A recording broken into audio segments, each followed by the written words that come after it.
Umarangkada na ang pamamahagi ng 5,000 pisong ayuda sa mga driver at delivery riders na hindi nakakuha sa unang bigaya ng DSWD. Para sa update, magbabalita mula sa San Juan City si Gerard de la Peña. Gerard, gaano karami yung mga tsuper na mabibigyan ng ayuda ng DSWD at hanggang kailan itong bigaya ng cash aid?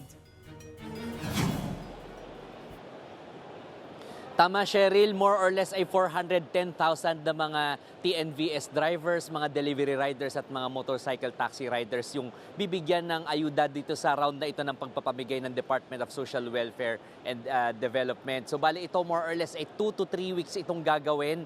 Depende kasi ito sa schedule na ibibigay ng mga transport network companies o yung mga ride-hailing companies. Kasi anong nangyari pala dito, Cheryl, ibang-iba ito dun sa mga naunang scheme na ginawa ng DSWD. So katulad dito sa venue na ito, dito ay puro Grab drivers at mga riders yung mga bibigyan. So kanina may mga nakausap tayo mga rider ng Move It, mga rider ng mga delivery ng Grab at mga TNVS riders. At more or less kasi ang pinakamarami rin kasi mabibigyan ay mga taga-Grab dahil mahigit 200,000 yung mabibigyan doon sa kanilang hanay. So ang ginawa ng DSWD, kanya-kanyang venue ng gagawin yung pagpapamigay, depende doon sa TNC kung saan nila gustong gawin. So ang Grab ngayong araw na ito ay ginagawa ito ngayon sa SM Ora at saka dito sa Philoil, dito sa San Juan. At sa mga susunod na araw ay may gagawin din sila dyan sa Cuneta Astrodome, sa Araneta Coliseum at sa SMX sa Mall of Asia. So kanya-kanya yan at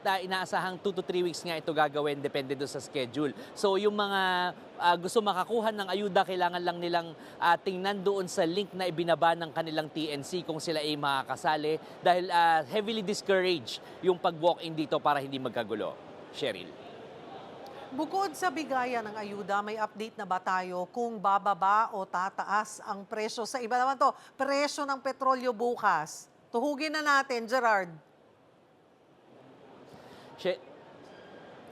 Cheryl, dagdag bawas tayo bukas. May ina-expect tayong rollback sa presyo ng diesel. Bale, may isang oil company na naglabas ng kanilang ng kanilang advisory kung paano yung magiging presyohan bukas. So, more or less sa diesel ay may rollback tayo na 9 pesos and 57 centavos. Sa kerosene, rollback din yan na 13 pesos and 30 centavos. At sa gasolina naman, meron tayong increase na 47 centavos. So ito yung isang oil company lang, mamaya malalaman natin kung magkano yung minimum na isinet ng Department of Energy. Dahil yung sa Department of Energy may isa-set siyang minimum at yung mga oil companies pwedeng mas malaki yung discount na ibigay nila o mas mababa yung ibibigay nilang increase.